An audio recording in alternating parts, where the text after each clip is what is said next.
Hello everyone and welcome back to some more Resident Evil the board game by Steamforged Games, and this is the beginning of the end. This is the penultimate episode of the series, the second last scenario in the rulebook. This is Laboratory C, and we'll have Chris facing down against the awakened Tyrant before the final showdown on the helipad, which is where the original game ends.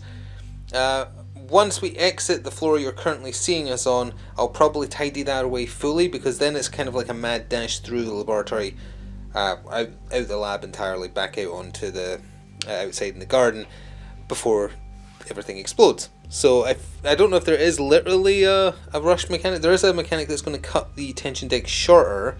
We'll cover that in a second. But in general we are going to definitely need to try and get some items. I thought we had 2 green herbs left in storage. We have 1 and it's in my inventory. But in the B deck item on this mission, there's 1 of every special ammo type: shotgun, magnum, grenade rounds, and there's a first aid spray. But that's the B deck items. There is a couple of A items waiting for us down here, and there is 1 first aid spray in the A deck, but there's lots of cards in the A deck at this point. So we're going to desperately need to find some heals and ammo to stock us up for that final confrontation. But we've got to worry about today though, so let's take a closer look at the Tyrant and how this works before we're allowed to leave and run away. So there's a little bit of a better look at the Tyrant. I'll talk about him in the next Getting Stuff Painted. If you're curious, he has 2 roles. He has Unstoppable and Pursuit. After an attack is resolved against the awakened Tyrant, it moves 1 square towards the active character, so he's always advancing. He starts with 25 health, pardon me, but because we're playing solo, he has 15. Pursuit is after resolving a behaviour card where the awakened Tyrant was unable to attack, it moves 1 square towards the next active character, so it'll just move towards Chris, because we're playing with 1 character. We can't leave until the Tyrant is dead. We are locked in here with him, or maybe he's locked in here with us, I don't know. But to go over the very specific things in the rulebook, the objective in this scenario, the characters must defeat the Tyrant and escape before the mansion self-destructs. We have to find the exit tile and be on the exit tile. Awakened Tyrant tells you how to make his AI deck. Already done that, it's off your screen to the left there along with this health dial. Facility Detonation. After resolving each awakened Tyrant behaviour card, so when you draw one of his AI cards, you draw and discard the top of the tension deck, i.e. you take the tension card but you don't do anything. If it spawns like a hunter or whatever, you ignore it, you're just burning the deck. If a countdown to explosion card is drawn, resolve it before discarding. So because I'm playing with 1 to 3 characters, i.e. 1, there's a single version of that card shuffled somewhere into the latter half of the deck. If you're playing with 4 characters, there is 2 versions of that card you have to shuffle into the deck, which cuts down how much time you have. And I'm going to guess, I haven't looked, I'm going to guess there's no typewriters, so you won't be able to refresh the deck, so you kind of have to move. If you had certain narration cards, prison cell, captured narrative card rather, there's special things you can do to free them. And a safe haven, if you're on the exit tile you don't draw tension cards. That covers it. Other than that, it's a standard boss fight, and it's going to be scary because I'm going to have to use all my special ammo on it, which means we're not going to have anything to deal with chimeras or hunters. And I never thought I'd be scared of the chimeras, but after last time, I certainly am. This video is sponsored by Noble Knight Games. Check out the video description below for an affiliate link that will take you through to their store, and it will help me out as well. Thanks. So I've moved the tension deck a bit closer just to show you which cards will be getting burned off the top of the deck. I did forget to mention how you escape this floor. Once you defeat the Tyrant, this door opens, you get to this elevator, and that takes you to one of the 6 exploration cards. It takes you to the first one. We're never coming back here, so that's why I'm saying in order to have enough room, once I leave this floor I'll just strip it completely and make whatever we're ending up in. But right now we have to worry about killing the Tyrant. So we have 2 magnum rounds to our name. We're immediately going to use both of them. So first shot against the Tyrant.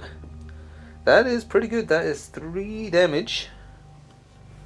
But then he walks towards us. I can hear the heartbeat sound effect in my head because his heart's on the outside.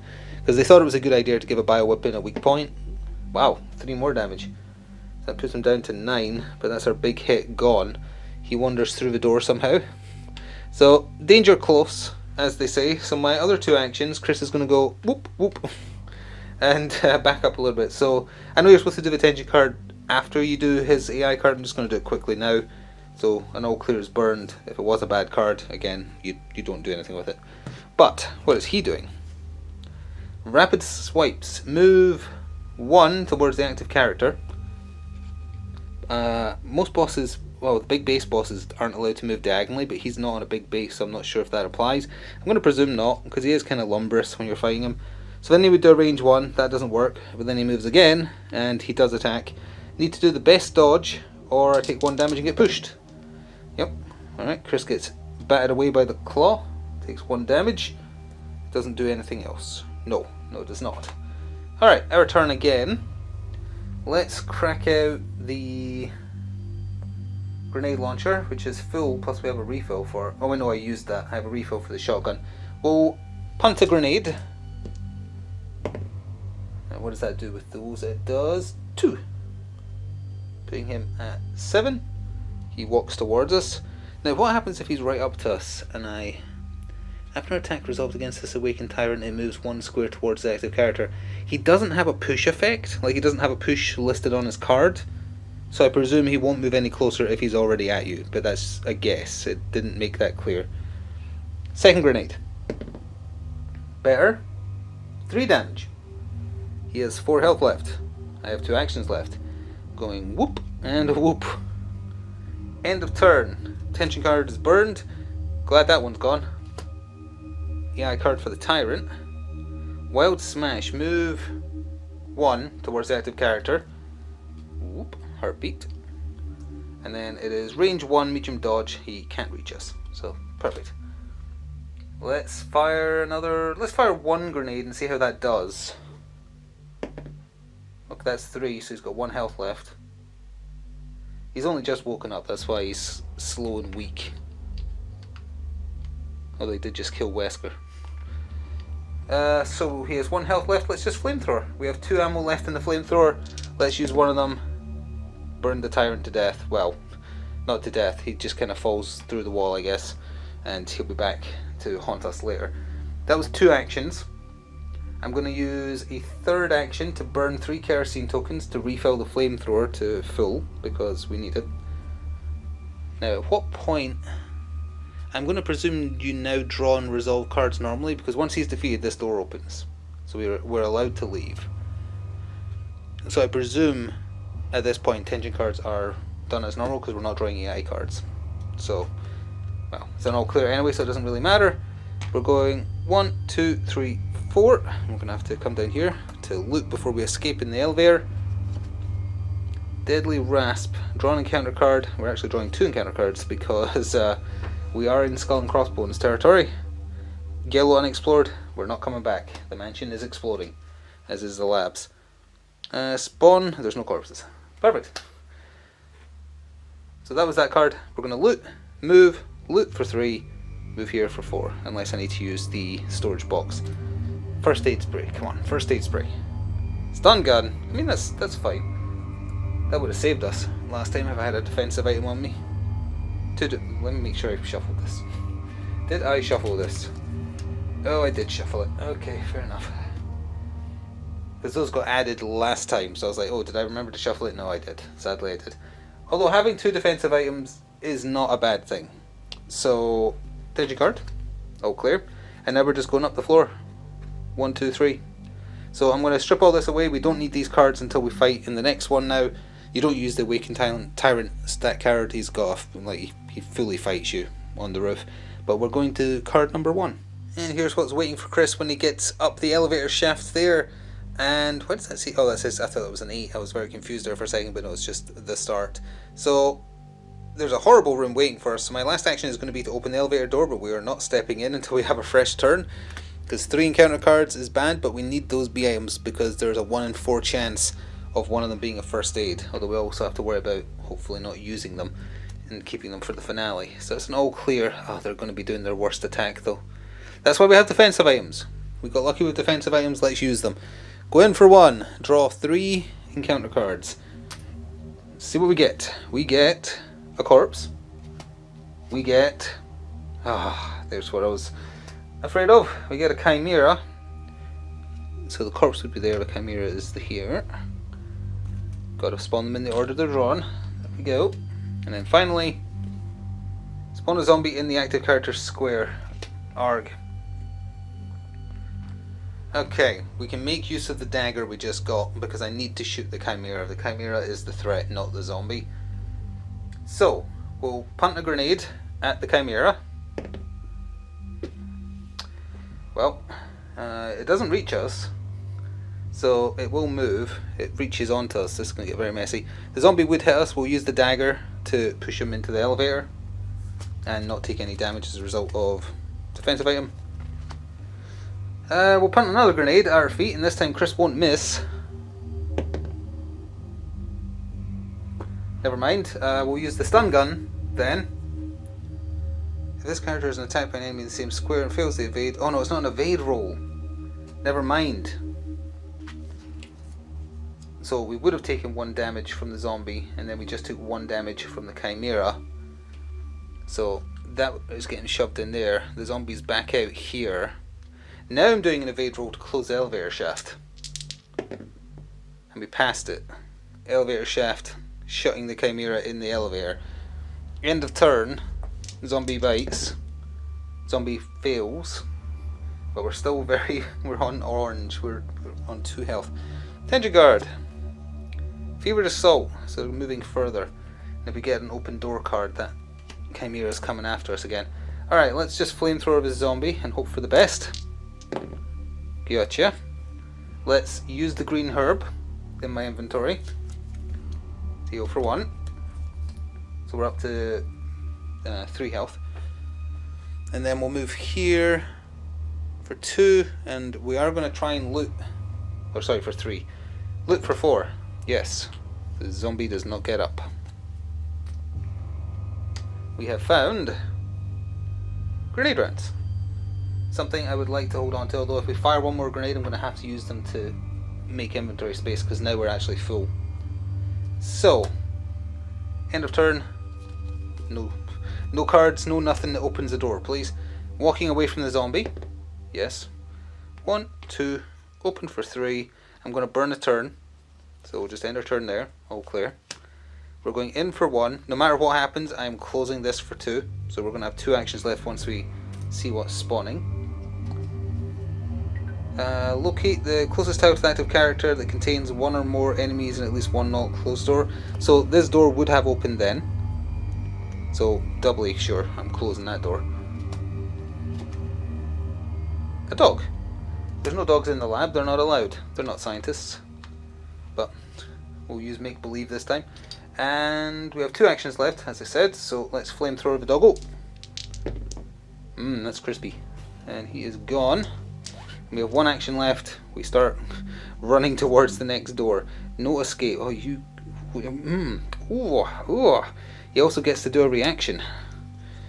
Okay, so hang on. How far do they move? Because this matters a lot. They move 3. 1, 2, 3. He's up to the door. Right there. So, new turn. 1, 2, 3, 4. I can't fight them. They've made the chimeras too strong. 1, 2, 3, 4.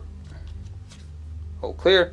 We're opening this door and going through to card number 2.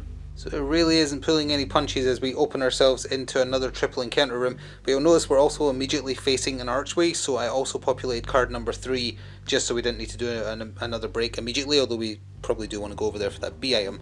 But this is what card number 3 had beyond that.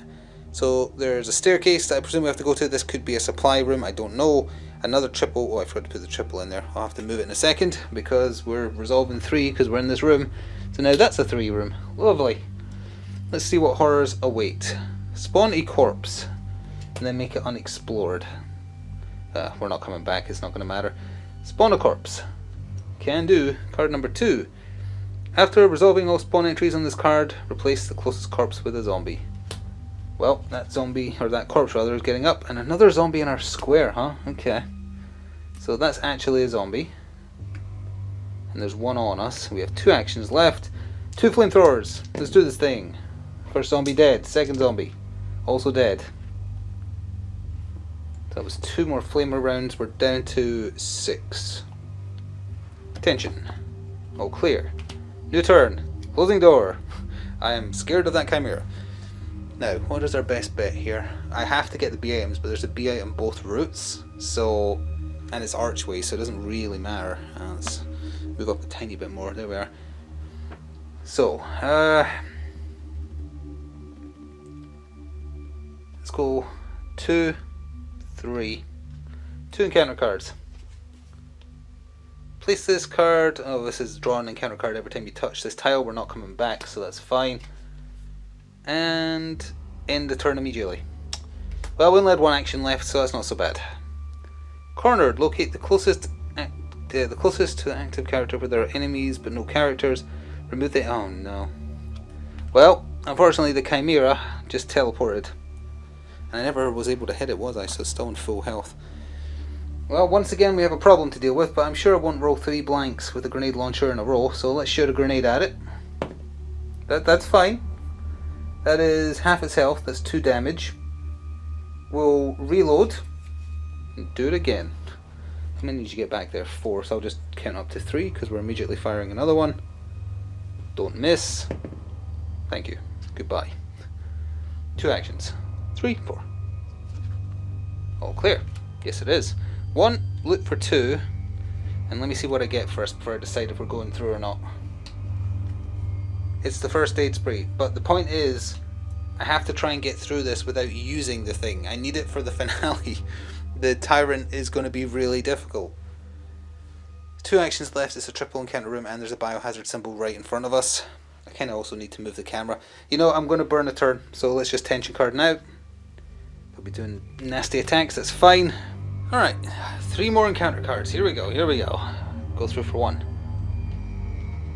Remove this again. Discard without effect. Spawn a hunter.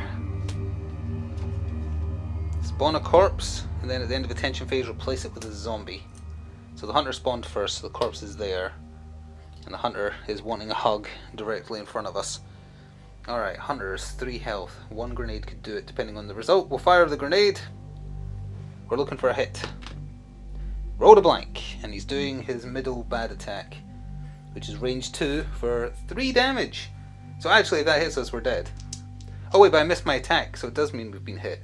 So that actually just means we're instantly killed then, doesn't it? Because if he's doing his medium attack, it's range 2, 3 damage, plus he grabs hold of you.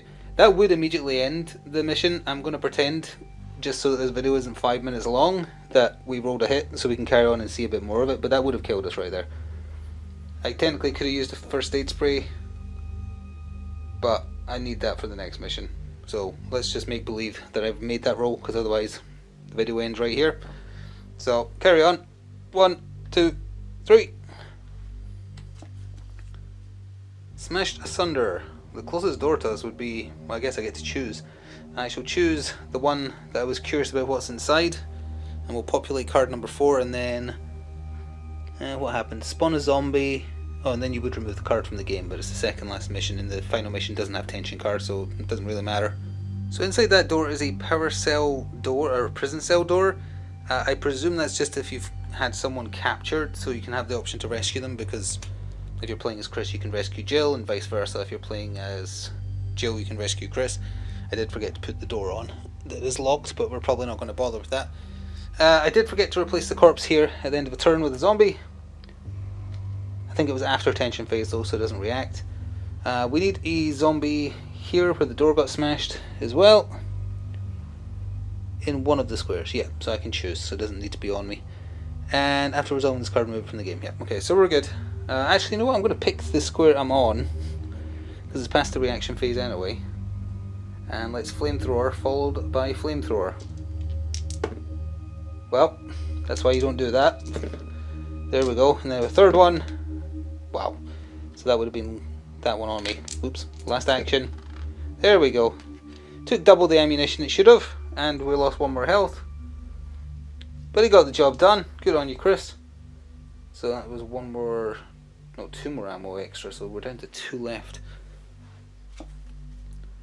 Claws from the ceiling. The character must pass a medium evade roll. If they fail, they must discard a defense item or suffer 1 damage. At least it gives us the option. Well, I did not pass it, so we'll get rid of our dagger then for that, and say we passed it, because it gives you that option. The skull and crossbones on that would just be any other characters also have to do it, but there's no other characters, so. The stairs take us to what? What card does the stairs take us to? That takes us to card number 6, is that? That has to be the way out, right? because where else would it be? And we're so close to death. Really, I should use the first aid spray, like I should, but I need to hold on to it. I think we're just going to go for the staircase. There's no encounter in that room, so unfortunately we're going to ignore, I mean, those B items. What's left in the B deck? Shotgun shells, magnum rounds, and that's it. Magnum rounds would be real handy.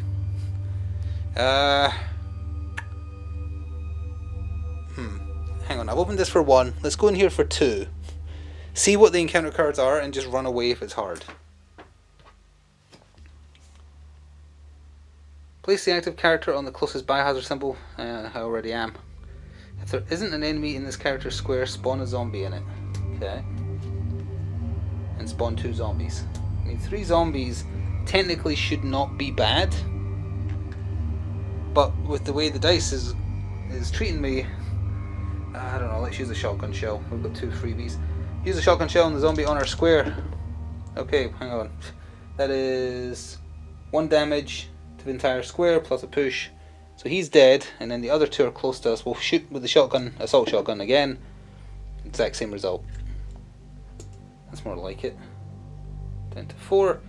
Because that means we can grab that. It might just be shotgun shells, but that's better than nothing. Ominous feeling. Characters must reroll successful attacks. Well, thankfully that's not going to be an option. Or a necessity. So, 1, 2, look for 3, come over here for 4.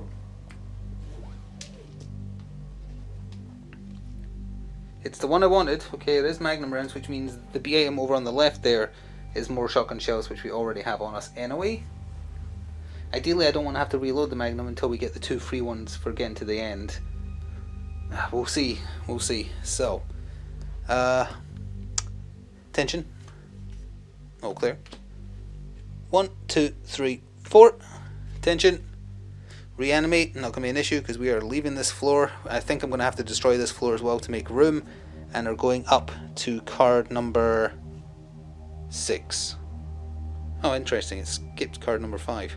So we have found the exit up those stairs, although they're not making it easy with a double and a triple encounter room. I looked at the last card, and that must just be if you've stumbled on the narrative event where someone gets kidnapped by Wesker. I don't know where you would get the thing to open the door, maybe on a previous mission or something, because it's not in the B deck or anything, but that's where you would go down to rescue whoever's in the prison. So all we need to worry about is the camera coming back into focus for 1. Hopefully it'll do that in a second. Bear with me 1 moment. Come on now. There we go. Then back up a little bit. And I think we had 2 actions left, but we need to see what spawns regardless. E-zombie, and then every enemy has a reaction. All spawn entries, each enemy on this tile and linked perform a reaction. Yes, indeedy. So he's going to be right in front of me, because that's the closest biohazard symbol. After resolving all effects, replace the closest corpse. There is none. So the zombie's just going to walk onto us. So let's flamethrower him then. And not miss for the umpteenth time in a row. Thank you. Burn him. And walk here. Final stretch, we've basically just got to defeat 3 encounter cards and hope that we don't draw any bad tension cards. So 1, you know what? We've got plenty of deck left. Let's burn a card. I want a full turn. Go in for 1. Draw 3. First one. Locate the closest tile to the active character where there's 1 or more enemies and open every non-lock closed door. Nope. Card number 2. After resolving all spawn entries on this card, replace the closest corpse with a crimson head. There is no corpses. After resolving all spawn entries on this card, each enemy on this tile and link tile perform a reaction. So there isn't any, although again, technically if you can't resolve a card, you're supposed to draw another one, so I am curious, what would the other 2 be? A zombie plus recycle Cerberus cards and a zombie. But that's actually very fitting because that's what would be in the corridor. So you know what, let's do that. Zombie, zombie. Last flamer round. Don't miss. He missed. Zombie on us. Assault shotgun, I guess. Goodbye. How many times have I missed? We've rolled 3 blanks with the grenade launcher and 3 times with the flamethrower? At least twice. So this zombie would react twice. Assault shotgun. Splatted. Down to 2 ammo left in it though. So, We are going to have to pick up these items before we finish, even though technically we shouldn't because we died on the previous floor, but I think I had one action left because I fired, missed, and then fired, so I had one left. Oh wait, no, I walked in. All clear. So in this turn, I'm going to use the shotgun shells in my inventory to reload the assault shotgun by 4, mostly just to clear inventory space. And then 2, 3, 4. All clear. 1, 2, 3. Open door. We don't draw tension cards. Oh, draw a mission right at the last possible second before getting out of the mansion. Sure, why not? Screams. Draw up to 5 cards. If the character found 3 or more investigations, draw an item from the A deck and place it in the box. If any of the cards drawn have the star symbol, draw a card from the survivor deck and put it in the reserve. If the character is killed or abandoned the mission, draw a card from the survivor deck and remove it from the game. Sure, let's give this a go. So we draw 5 and see if they live, and we're looking for 3 investigations. Good luck, Brad. 1, 2, 3, 4, 5. Oh, there was only 2 more left after that. Does he live? Oh, there's 1 damage. 1 damage plus 1 investigation. Nothing, although you would technically draw a new mission. Blood. Blood. He lived on 1 health, but he did not pass the mission, so technically a character would be removed, but that's fine. Go in here, and we're just looting. And we don't draw tension cards in the exit tile, so we'll just loot the 2 items and see what they are. Drawing the top 2 cards. Well, I used the only green herb we had, so that's useless. The dagger might be useful. I'm going to guess we can possibly use them to react against failed evade rolls against the Tyrant. And that is going to do it for the Laboratory C, and if you're keeping track of losses, obviously we did lose like 10 minutes into that one to a hunter dealing 3 damage at range 2, because I have an uncanny ability to roll the 1 in 6 chance that you roll a blank on these red dice. There is literally only 1 blank. I am really, really good at rolling the blank. Honestly, like, part of me wonders, like, are these weighted weird? Anyone else who's played this, do you have the same luck as me? Although now I'm rolling okay with them. Where I'm just, it's an uncanny ability to roll blanks when it's the worst possible time, although I think it's just dice luck, and my dice luck ain't great. I just rolled the same thing twice in a row there. Unfortunately, whether we count that as a loss or a win, I have bad news, because I didn't look at the final scenario until just now, before I pressed record again. The one that's on the helipad here against the Tyrant, you know, where you damage it a little bit, you buy some time, then Brad drops the rocket launcher, you shoot it with the rocket launcher. In the remake you have to shoot it twice, because the first time he actually dodges it or flings the missile out of the way, and then you kill the Tyrant with that. Unfortunately, they decided that the finale cannot be done solo. You have to use a second character. During this scenario, the players must control a second main character, blah blah blah, what it said for Basement and Laboratory B, whichever one. So that unfortunately means we're at the end. That was it, because I'm not playing with another character. This was true solo. I looked at the Tyrant's cards, and I think it's because he has a grab mechanic, where you kind of you've got to do damage to him to get him to drop someone. So I think that's why they've done that. And you do have help, like you have AI help when you do this in the video game. Like, depending on who you've got. If with Chris it would be Jill and Rebecca, if you've done everything right. If with Jill it would be Chris and Barry. And he loses cards based on tension deck, and you can run out of time because the tension deck has a card in it that you do actually keep doing that mechanic where you draw from the tension deck and don't resolve them, except if it's 3 minutes till detonation. Then I think you have like 10 turns to kill the Tyrant or lose. But we're playing true solo, so that actually means this is the end of the series. I wasn't expecting that. I thought we would be doing the helipad finale. It is weird that there is missions like that. Like, could they not be bothered balancing it for a solo player? I do feel like a lot of the game has not been balanced for solo play, I will say that. And I don't even mean that it's difficult. I mean that the backtracking can be very boring with one character, because you've just got to keep on going backwards and forwards. Like, I got lucky on a couple of them for guessing codes and things with the puzzle cards. So I guess this is some final thoughts. Thank you though if you have watched the entire series. I really do sincerely hope you enjoyed it, and if you're looking for more of the same, there's a full Resident Evil 2 board game playthrough, Resident Evil 3 board game playthrough. On that note, I think I preferred Resident Evil 3, not just because I played as Jill and Jill's my favourite character. I think the flow of that game was better. I think it incorporated choice better. The order in which you do the missions is up to you, more or less. There's less blockage in how they handled Resident Evil 3. The mansion exploration and not knowing how many tiles you would need, in theory I can understand why they've done that. It's to create the feeling of mystery that you get from playing the original Resident Evil 1. It didn't really work for me, and there is just some stuff they didn't quite think through, and I can actually give a very specific example because I found it on the previous floor, where there was a 2x2 room. So for instance, in the base box you get a 2x2 square. There is another one here somewhere, there it is there, and then there's one being used there. So you have 3 2x2 squares, right? And it's just a 2x2 room where there's nothing else in it. So you could use any of these, fair enough. But elsewhere there is a 2x2 room that has a wall, and only one of these has the wall, which is what was just used just now because there was a wall. If you didn't know that that was needed because you hadn't gotten to that exploration card yet, like for instance it's also used in that card right there, you could have used that just as the 2x2, not knowing that you needed the one with the wall, which is on this side, leaving you with these 2 cards, or tiles, which don't have the applicable wall. You need to know in advance what you're using and where. Now if the tiles were numbered or coded or something, that would make things so much easier to understand, but it is a flaw in how they've done the exploration. It's a little thing, but it is annoying, and also not knowing truly how much table space you need per mission was very annoying, especially when the little Legion thing, let's see, the thing in the top corner telling you where you should be expecting to build out, some of those are just flat out wrong, and it's not accurate at all with the area in which you're building.